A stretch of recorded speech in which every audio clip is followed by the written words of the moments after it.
Dear Dr. Zoja, thank you very much for accepting my invitation to take part in this series, which I call Breakfast at Küsnacht. I'm very happy to be here because we're both Milanese. We're both linked to the Carl Gustav Jung Institute in Küsnacht, where you train, and you were also a teacher, where I'm currently training. There is no need to explain who you are. Very important, if not one of the most... Maybe yes, because I was in Zurich quite a few years ago. You're one of the most important or well-known Jungian psychoanalysts in Italy, internationally, past president of the International Association. Therefore, I would like to ask you a very simple but also somehow complicated question. Who was Carl Gustav Jung? He was a person, not a god. This is very important to be reminded of in Zurich. But he was an exceptional man and at the same time a psychologist and a philosopher. I think the German word would be Kulturkritiker, not just a psychoanalyst. The big difference from Freud is not so much the fact that Freud was concerned with sexuality and instinct, so in that sense limited, but that Freud was interested, was still following the medical model and trying to heal individuals and trying to build up a new form of healing.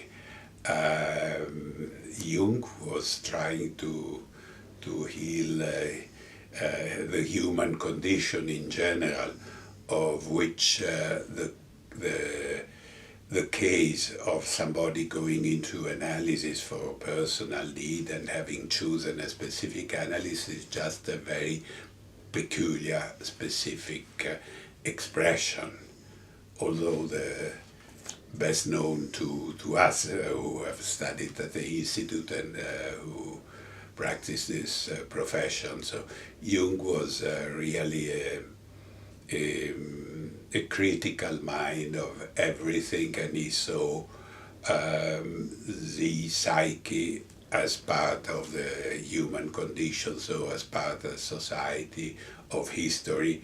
He reasoned in strongly evolutionary terms, which at the beginning Freud did not do.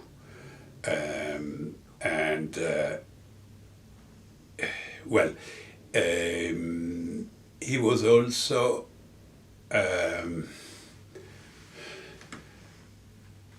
unzeitgemäß. He was also not linked to his time. This universality has to be understood in the sense that, of course, he was not as Eurocentric as the rest of psychoanalysis, or at least Freud at the beginning, but also he was not necessarily, how can we say, affected by 20th centuryism. Do I explain myself? I mean, not only Europe and Western culture, but also the 20th century were not the privileged, the only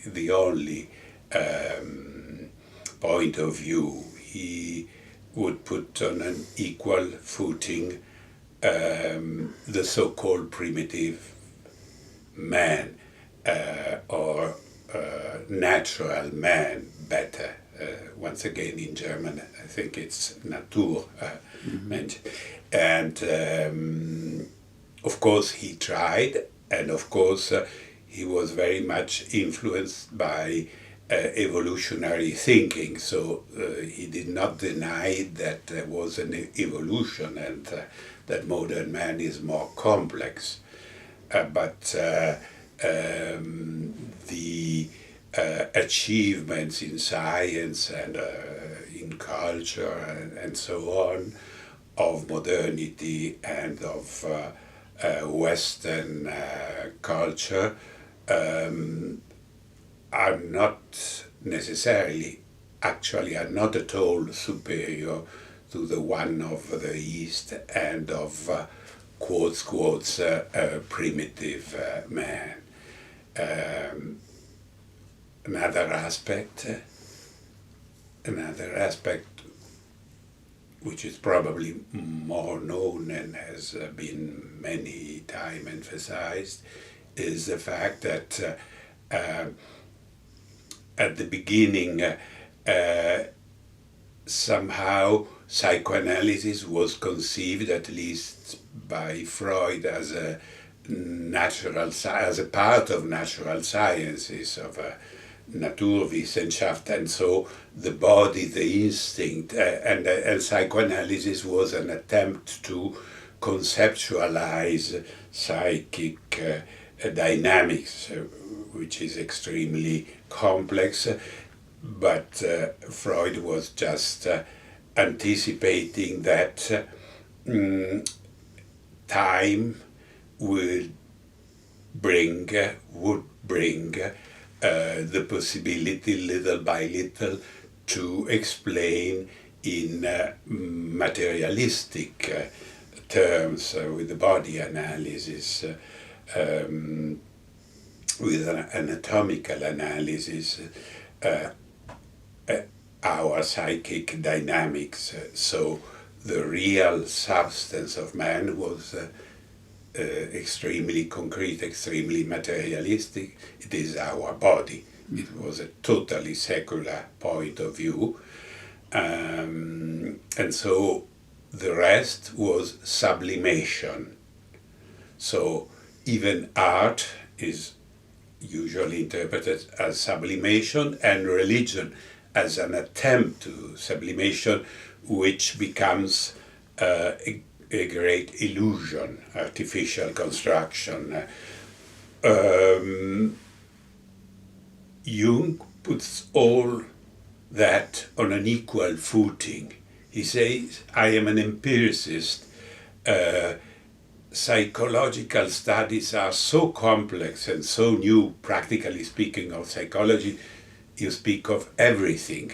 Let me open very short parenthesis. My first training was as an economist, economy and sociology, and actually now in the third or fourth age I am coming back sometimes to economical analysis, but basically because it is, of course, all psychology. We do not explain our economic behavior if we do not.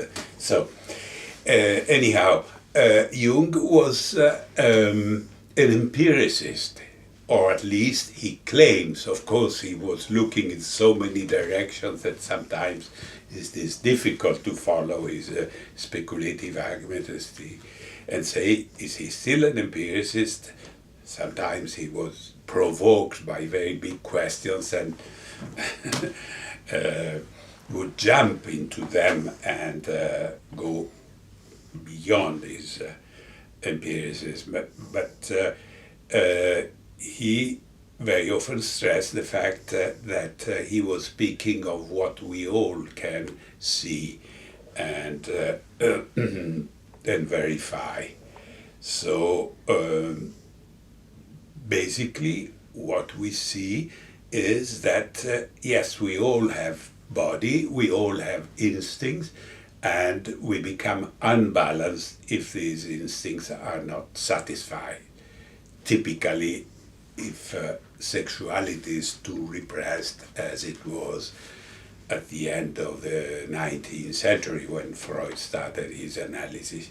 Yet, typically in the 20th century, Jung started noticing, and of course very much ahead of his times, he started noticing it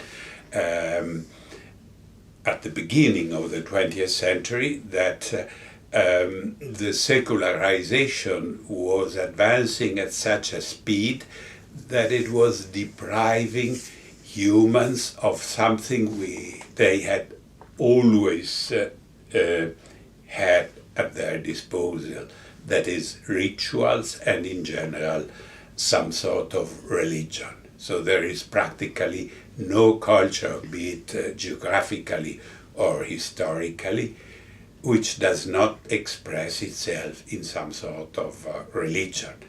And of course, typically between the two world wars with the dictatorships and the extreme tensions within the Western world itself, he was stressing how politics were becoming a sort of substitute, or ideology in general, sort of a substitute religion, with the supplementary risk that it was an unconscious religion. It was believed to be practical. We all need politicians. We need politicians who solve real practical problems immediately. And so there was a certain bent towards dictatorship, because dictators, starting with the right wing, starting unfortunately with our compatriot Mussolini, but then also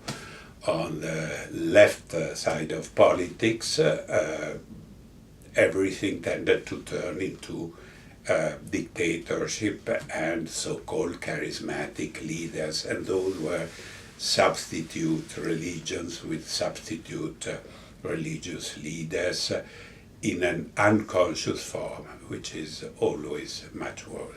So he was, to sum up, a critical mind who has analyzed almost everything around us, and in such broad analysis, of course, he might have exaggerated at times. He might have said something a bit risky or on the edge of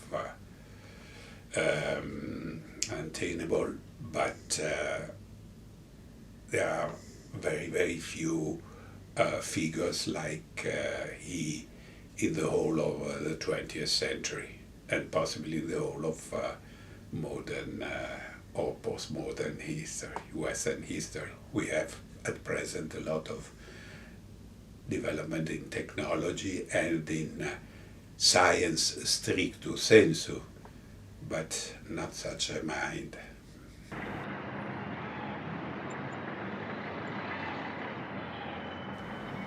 On my way here, I passed by a bookshop and I found a book by Agnes Heller, Dubitare fa bene? Question mark in Italian. Is doubting good? Is doubting healthy? To doubt is key for psychoanalysis, is key for Jung. What is the relevance of psychoanalysis, perhaps even Jungian psychoanalysis, analytical psychology, at the end of 2017, in the 21st century? I'm afraid that it is even more relevant than previously, precisely because psychoanalysis was born out of the study of what is repressed among our mental production in our psyche. And nowadays, somehow psychoanalysis, or at least the true teaching of psychoanalysis, itself is being repressed in favor of quick fix and of technological, very specialized solutions.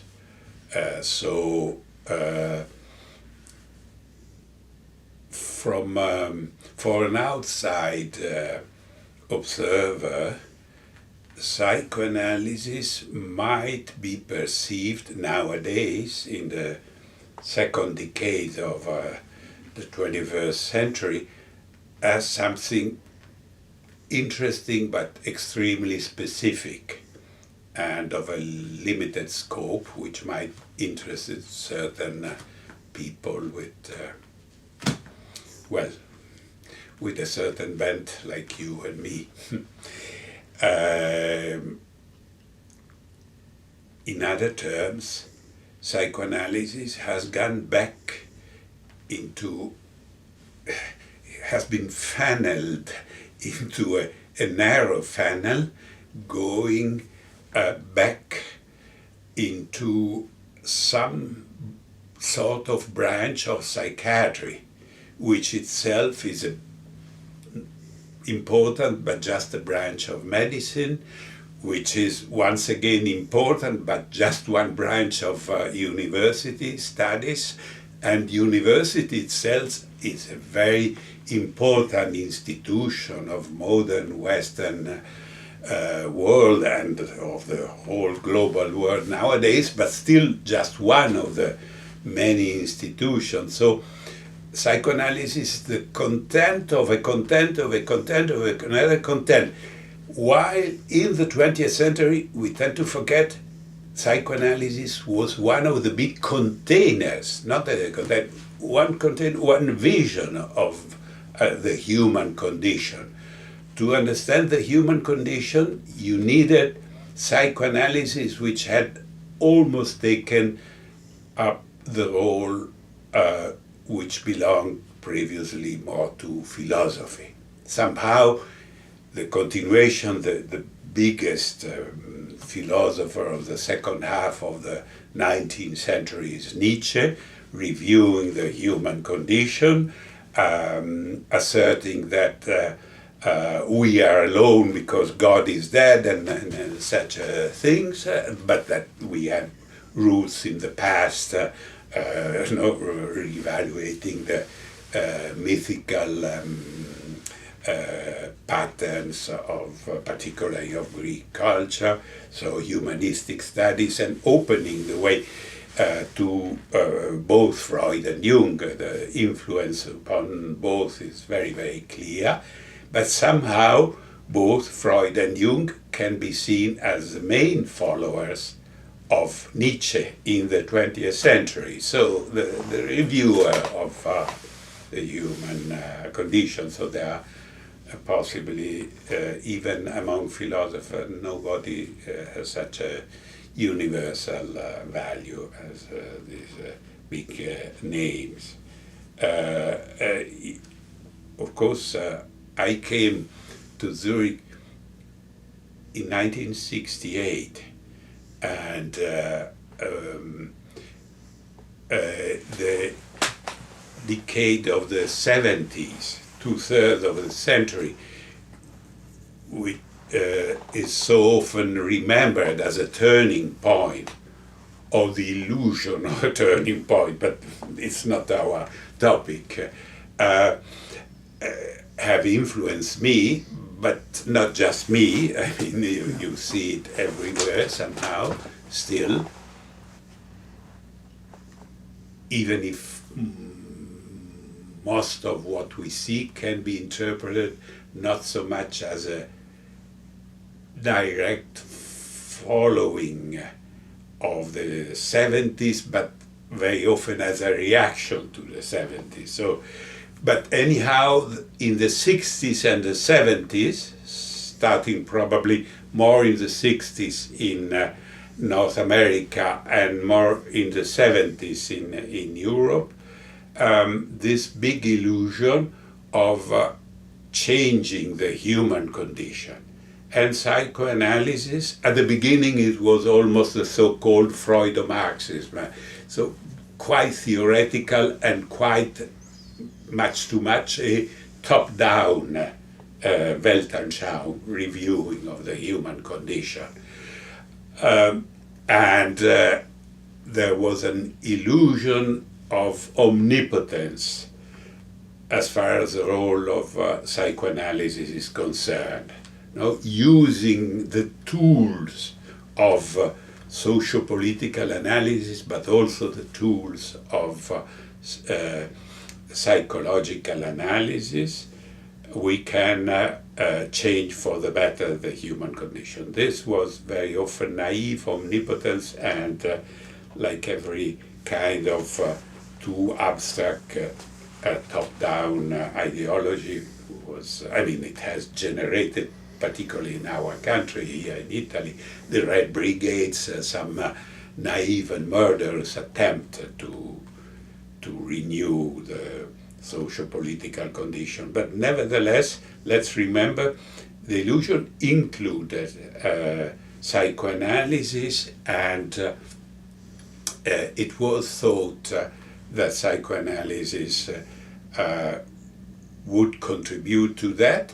And the interesting thing is that at the beginning, in Italy and France, typically 68, it was Freud, and then precisely as I said, I wasn't so satisfied by that, so maybe it's not a coincidence that I left here and went to Zurich in 68. And when I came back, so many members of this movement, of this critical generation, certainly very creative, certainly a new generation of well-learned, a bit naive people, seeing that political action was not enough and that tended to turn too violent or too simplified, went into analysis. And the interesting thing is that they turned more and more to Jung, because it was noticed that Jung, for instance, has not a monotheistic or mono-something psychology, for instance, based on the masculine and seeing the feminine as a privation of the masculine, but Jung psychology was trying to put the masculine and feminine principle on equal footing, precisely as it was trying to put the West and the East, and thinking with their respective tendency to separation and analysis or towards totality in the East on an equal footing, and trying to complement each other. Basically, one of the principles of Jung is you can never separate too much the opposites.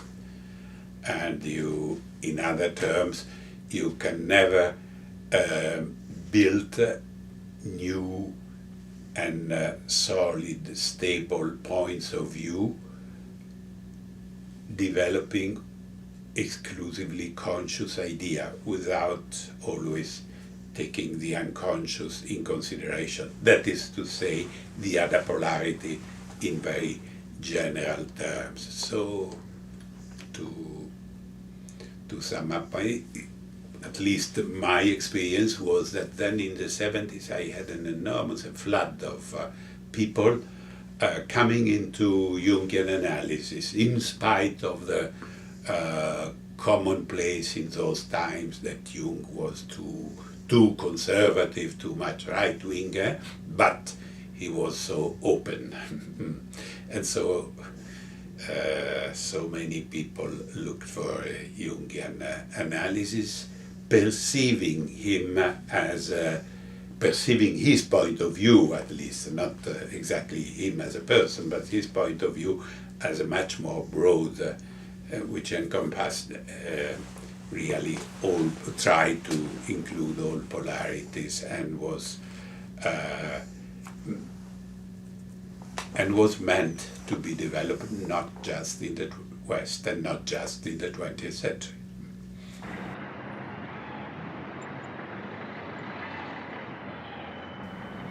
Why are we so fond of dreams? And actually, what are dreams? Dreams are the self-representation of our psyche in a relaxed condition. We particularly we Westerners, are always focused, always active, have always an intention, so we cannot really the well of going deep down in our unconscious and bringing up something from our very sources, the sources of psychic dynamics, is not sent down so often during the day we just look at something very near and very focused and very visible. And of course, from the very beginning of Freud's analysis, he noticed that too much negation, too much repression of instinct, typically of sexuality, brings up images where this repressed element comes up. What Jung observed is that, of course, if you repress religion, for instance, then even religion will come up. You have so many religious figures, religious symbols, religious rituals coming up in dreams, I believe, particularly now, because we tend to, maybe we say we accept them, but practically we leave to them less and less time, less and less energy, less and less attention. So they come up. It's just. It's the other side. It is what, for instance, I can recently a patient whom I have seen first almost half a century ago. He was exactly one of the first patients of those engaged intellectuals I have seen at the beginning of the 70s, commuting every week, Milan, Zurich. And then he came in this century, Beck. After quite a while, he's another person, and yet he's the same person. But anyhow, in all his different moments, different pieces of analysis, he always brought quite a good amount of dreams, and clearly identified, very often with sentences. So somehow intellectual contents almost, and very few figures. But like many of us, a typical content was that some figure, somebody, which in Jungian terms we would by default call the shadow, was stealing, taking away something important. For instance, his suitcase full of documents, because it's just somebody having a normal profession at a certain level with a lot of documents. And recently he had a dream where, unlike the other similar dreams which he had in previous decades, where he was trying, and sometimes succeeding, sometimes not, to recover what had been stolen from him, this time he didn't, in the dream, focus himself on recovering his documents, or whatever, but he got hold of the person who was stealing, and the dream ended with him confronting this person, which is, I think, quite interesting, because somehow we could say that previous dreams were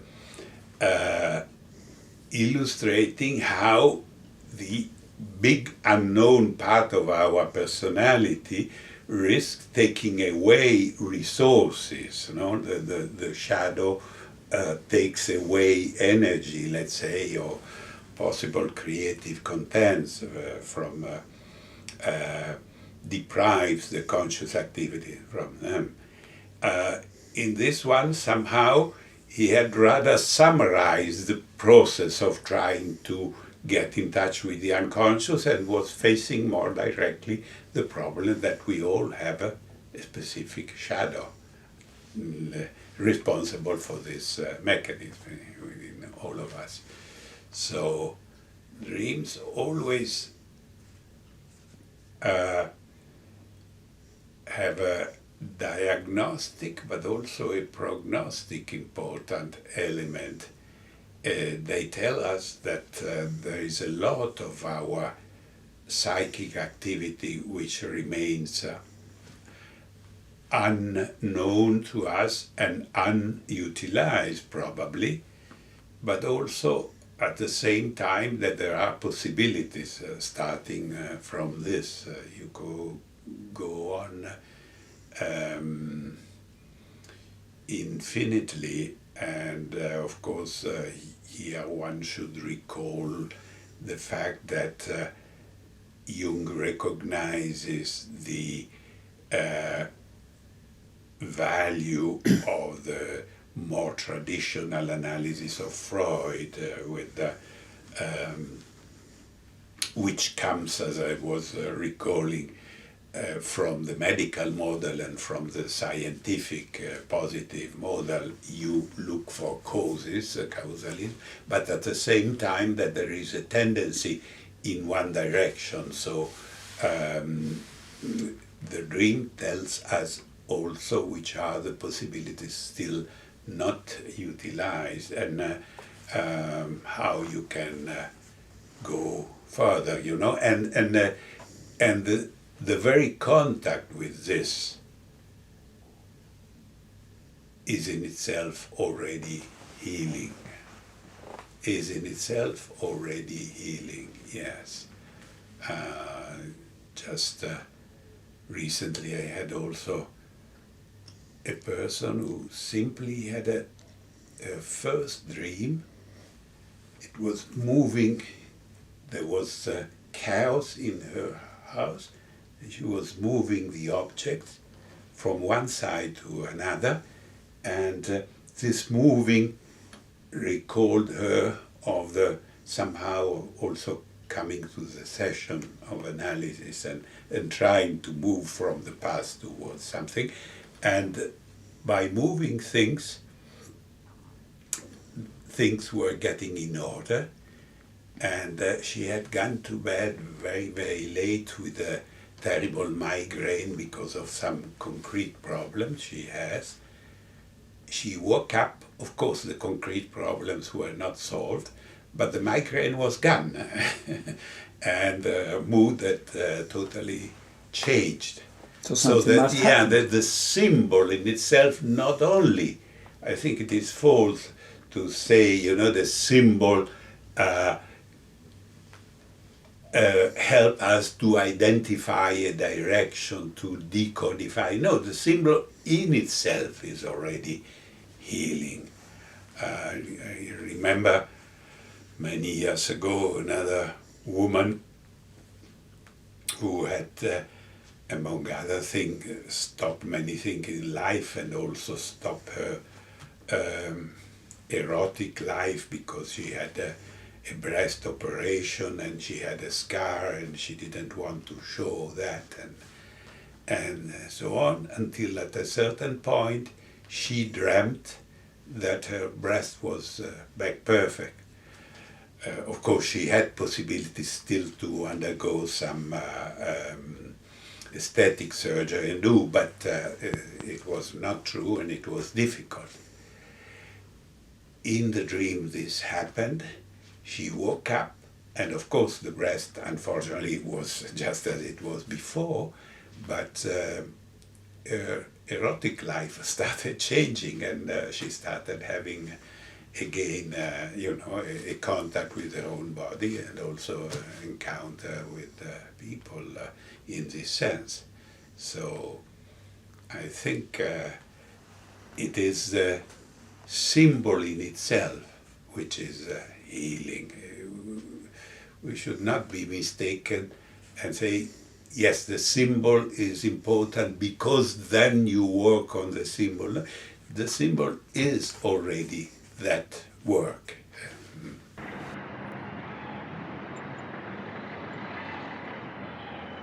Let me ask you a provocative question. You mentioned your beginnings as a psychoanalyst, a Jungian psychoanalyst in the 70s. You mentioned a patient of yours.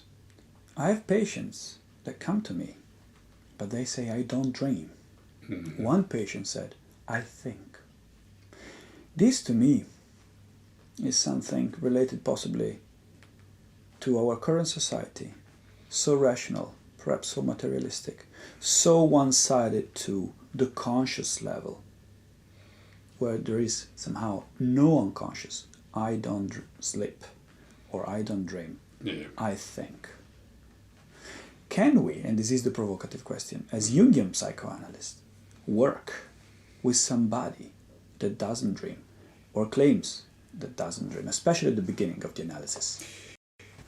Well, this actually has happened, frankly, to me many times also. Yes, I remember a patient of the 70s who actually a psychiatrist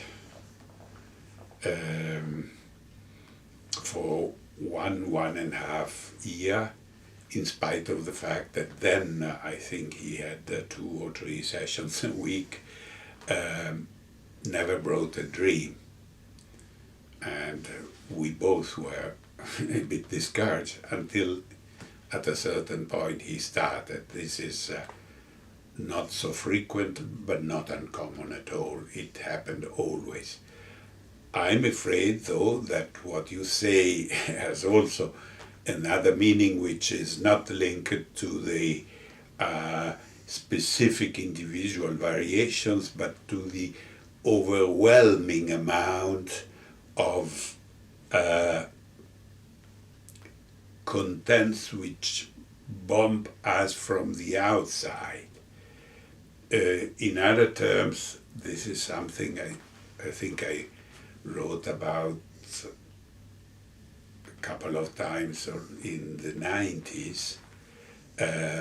Already we are more and more bombed by increasing amount of images. At the beginning it was television, then precisely towards the end of the 20th century, computers started, and now we have the smartphone, and young people, the millennials, are practically more in touch with that than with real people. No? New impressive data say that in the US, among adolescents, new problems are facing, and at the same time, old problems tend towards a solution, because, for instance, the increasing amount of car accidents provoked by adolescents who go out and drink, or unwanted pregnancies and so on. For the first time in the last decade, there has been a sharp decrease, because they go out much less. They keep in touch with each other by smartphone.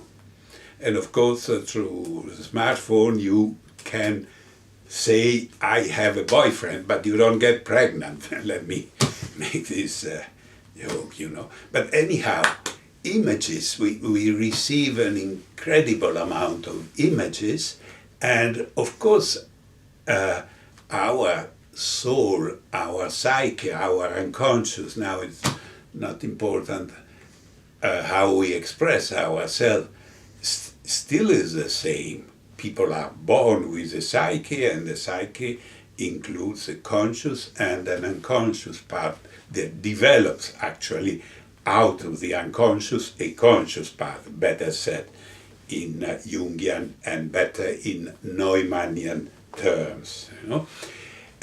But yet we are less and less used, and it's more and more difficult to get in touch with our inner images, be it in dreams or in fantasies.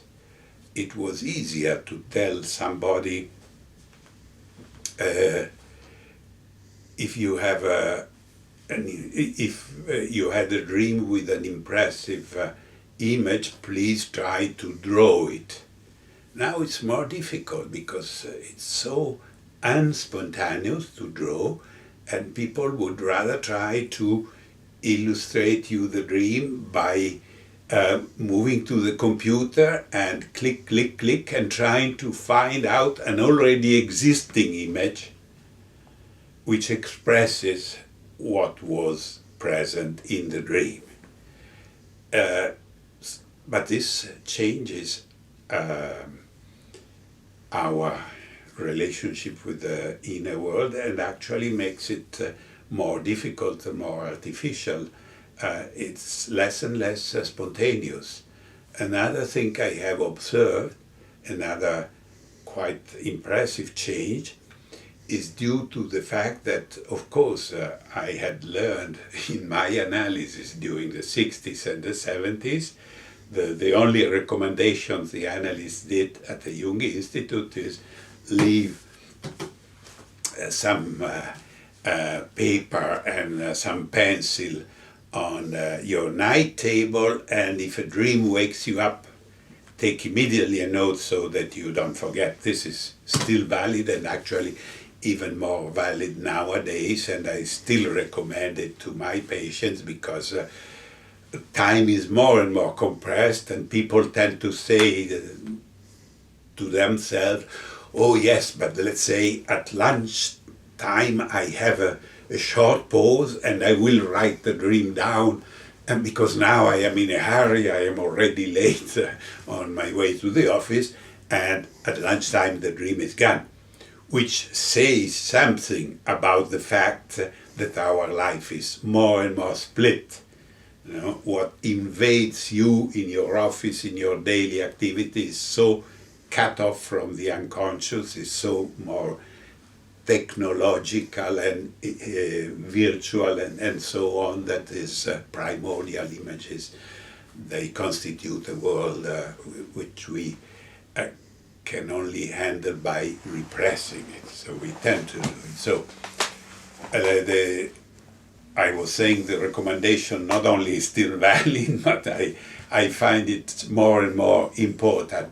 Nevertheless, when I say to the people, please take note, people, instead of a pen and paper, leave on the night table the iPhone. And so if a dream wakes them up, they dutifully try to take note of the dream, but they try to take note on the iPhone. And by switching on the iPhone, they start seeing SMS, WhatsApp, email, etc. in the middle of the night. They hardly anybody can refrain from it. So very often you find that they come to the session with the first line of the dream written down, and then they say, and then I don't remember because I was going to write not a line but whole pages. It was a long dream, but then I started looking at other things and I got lost. And so in this way, technology, unfortunately,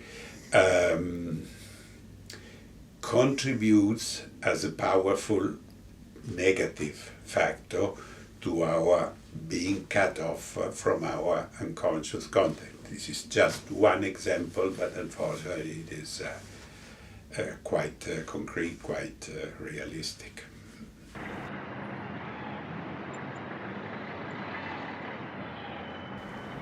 You mentioned your early interest for sociology, which I also shared. I had the pleasure in the early century to move to Manchester first and then Cambridge, where I studied sociology. There I had the chance to write about Ulrich Beck, one of the most important sociologists of the past 30 years. In his posthumous book titled Metamorphosis of the Word, published in 2017, he claimed that, and I quote, "The word is out of joint and it has gone mad." End of quote. He also added, "I was forced to declare bankruptcy. There was nothing, neither a concept nor a theory, capable of expressing the turmoil of this word in conceptual terms, as required by the German philosopher Hegel." End of quote. This made me think of your book titled Cultivate the Soul, 2003. Why is it so difficult to cultivate the soul? in what I call an advanced electronical society. Additionally, can we link the failure of sociology in understanding the word to the fact that this discipline has a problem with the unconscious?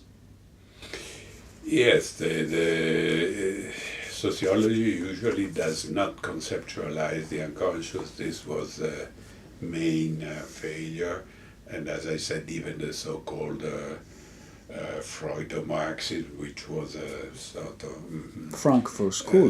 Frankfurt School, not enough. I mean, basically it was intellectual, too much of a intellectual explanation and not enough for the unconscious. We Jungians, Jung, and particularly after Jung, Hillman almost went to the other opposite, remythologizing in the hope that retelling the world,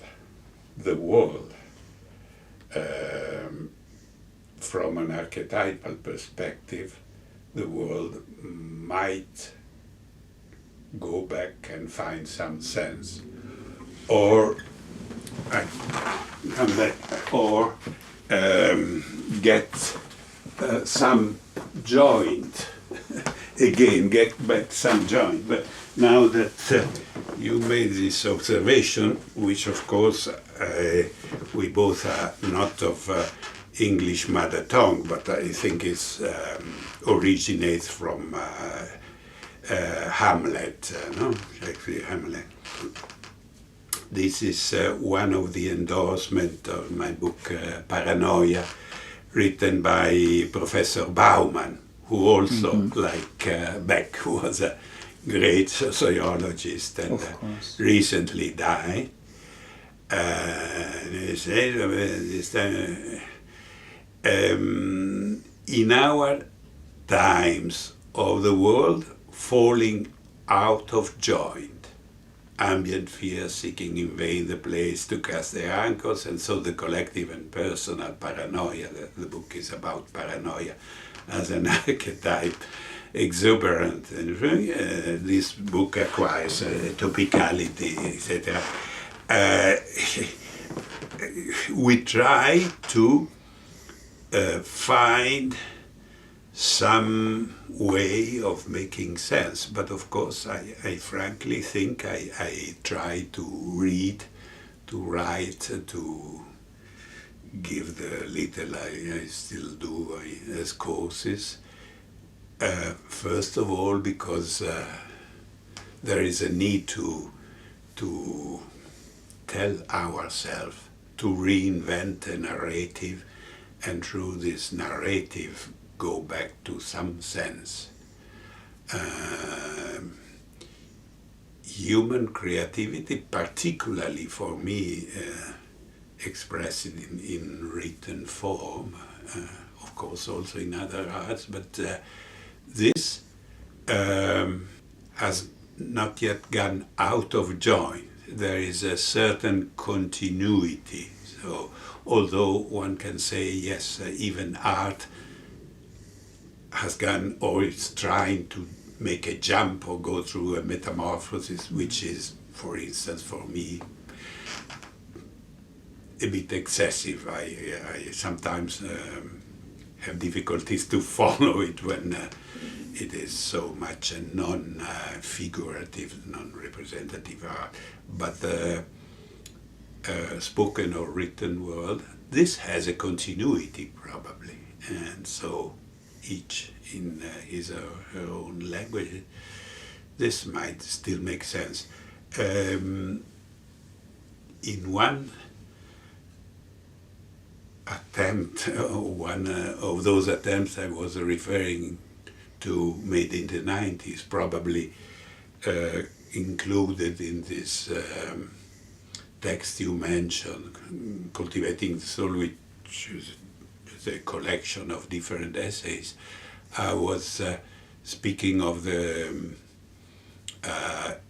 instinct to build narrations, which never fails us even in postmodern time, even if so many things do not make sense and are not possible anymore. And I was trying to suggest that maybe analysis was born precisely to give to our inner life not so much in interpretative sense. There is often a sort of naive, commercialized outside vision of analysis, and people say, oh, but you go to a good therapist and he will interpret your unconscious content and you will be better because your inner life acquires an interpretative dimension. No, I think that if analysis works and you feel better, and fortunately it still happens, it is because through analysis your inner life, which was a chaos, a suffering, blooding and bleeding mess, acquires a narrative order, not an interpretative one. So this is the main hope, I think. Although the narrative form, for instance, should include doubt, as you were saying, doubting. This is why in another essay I tried to contrapose analysis, where you always doubt, and which includes ambivalence. Here there is, I think, an almost epistemological, to me, error, although I am criticizing a big name, Bleuler, at 1 century ago. In his classical books he speaks of ambivalence as a sort of a pathological dimension of the psyche. I think ambivalence, which is linked to what you were expressing in more positive terms with the expression doubt, is an absolutely normal dynamic of the psyche. And the psyche should contain ambivalence, should contain doubts. And so this is why the prevailing narrative of the 20th century, that is Hollywood's narrative, satisfies our need for entertainment, but not so much our need for narration. The real need for narration should go back to the tragic narration, where you see there is no way to solve in a definitive way our doubts.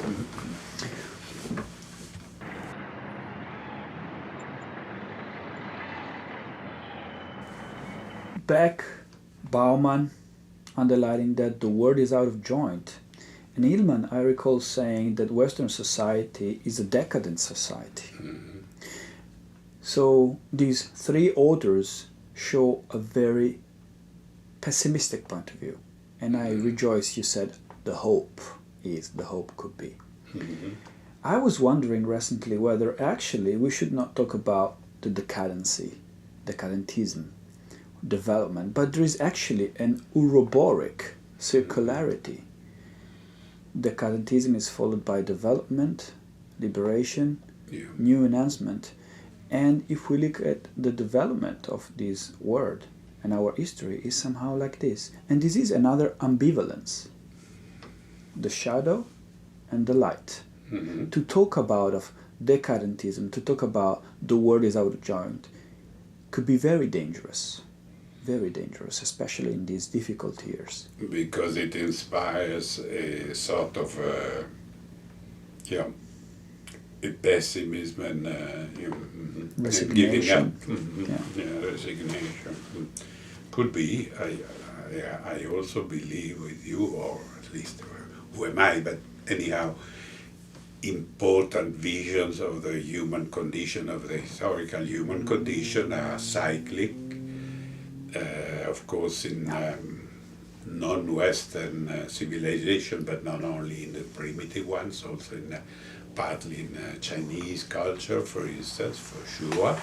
And in the West, I have always been fascinated by the historian Arnold Toynbee, who seems to me very Jungian in his birth and development and then decadence of civilization. So our Western civilization, this has been thematized also very often in more recently in American thinking and the clash of civilization and so on. The point is whether our world, which is now a global world, in fact, can survive such a rebirth, because it usually meant the decadence of a certain civilization, then it was rebirth. Actually, Islam itself was the preserver of our classical condition. We know the greatest intellectual of medieval, not only Italian times, but almost Europeans, Dante, did not know Greek. He had forgotten, no? And the Arabs had preserved, and through the Arab influence in Spain and so on, so it's so complex now, Arab civilization, which is once again Arab. Is it Arab or Islam? Of course, it's not our theme, but there are different things. But anyhow, the rebirth was possible because of the also the proximity, even in geographical and historical things. You know, there is a proximity between the great expansion of the caliphate and of Islam on one side, and then the expansion of European Renaissance, and somehow when America got into proximity through geographic exploration, it went there, and so on. But now, with globalization and with technology being something where you can push a button and we have reasons for hope and at the same time reasons for despair. Recently I was discussing this at a seminar or interview, something. For instance, there was a great hope of renewal of the world, through the Western world, through the victory of the Allied in 1945, for instance.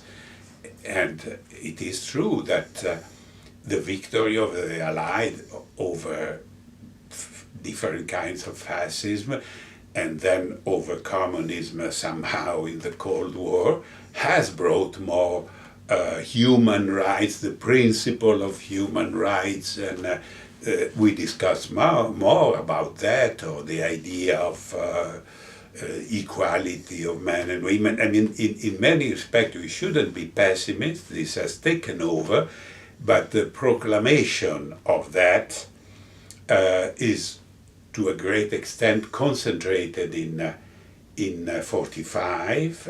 You know, the international law condemning forever genocide and things like this, and at the same time, and inspired practically by the Allied, but basically by the United States and their democracy, and yet at the same time, it was also the time where nuclear power was used for the first time, let's call it what it was, against the civilian population, of destroying 2 Japanese cities by the Americans, because it's so easy. I mean, in the different version of politics, should we use the bomb now that we built technology? Once it is built, tends to be used. That's the principle. Becomes autonomous, becomes a moloch, a golem, whatever, which is very hard to stop.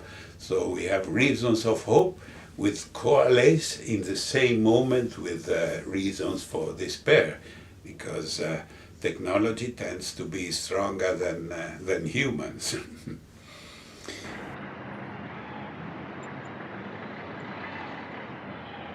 One final question is suggested by a publication by Andrew Samuel, who is dear to both of us. He suggests that whether within the microcosm of an individual or macrocosm of the global village, quote, we are flooded by psychological themes, and that politics embodies the psyche of a people. 2001. He therefore, looking back at the very years of psychoanalysis, reminds us that, quote, the founders felt themselves to be social critics as much as personal therapists. We went through this. And he recalls Freud, Jung, Maslow, Rogers, Peirce, the Frankfurt School, Reich, and for me especially Fromm. And underlines that in the 90s, psychoanalysts began again to think about society. Within those we can name Susie Orbach or Kulkarni, and contemporaries such Frosch, who initiated the psychosocial movement or studies. My question to you is, can or should psychoanalysis save the world? And if so, how? World saviors are always dangerous, if not in themselves, because they tend to get used. So, no, psychoanalysis should not save the world,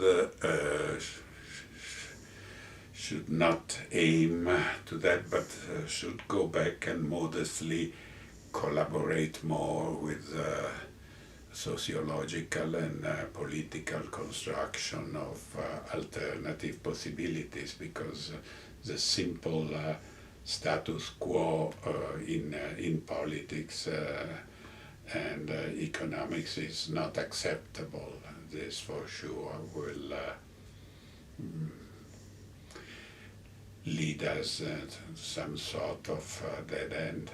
I'm afraid just economical development for the sake of economical development, with its increasing differences between rich and poor, within the countries and between different countries.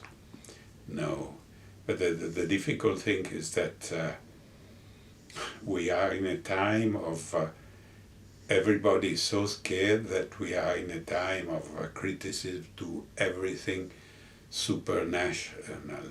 You know, in Europe, of course, criticism of the European Union, but then also in North America of NAFTA and any kind of international organization. And actually, too many international organizations are too specifically concerned simply with trade and free trade, which is, but international form of governance is lacking.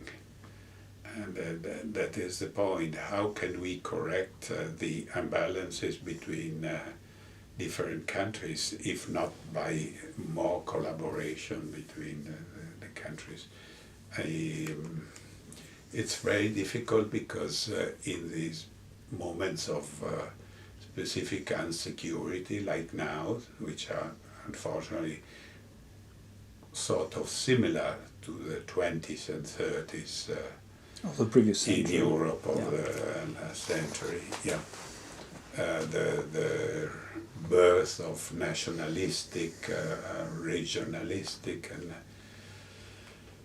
and populistic movements, entrusting too much power to a specific leader and not trusting whatever is difficult. This is the analogy with those times. How can we develop something transnational? This is extremely difficult. And of course, once again, I think that Jungian psychology should contribute this little bit. If we contribute a little bit of this little bit, each of us, it's still something, because even the ocean is made up of drops. I don't know. There is certainly a Chinese proverb telling you that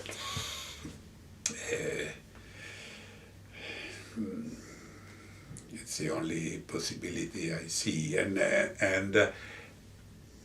the aggregation can be brought about by a common narrative. So by archetypes in this sense, for instance, I see among Jungians or the most difficult, the different countries, it is not so difficult. You can overcome cultural and language barriers through a common narrative. For instance, in this specific topic, which is our topic, with the topic of the hubris and nemesis, the possibility of catastrophe if we do not correct the path of our civilization. It will not be an outside danger destroying us, but simply our own development. But Jung was saying that already more than half a century ago in most of his final interviews and writings. Thank you very much. It has been a pleasure.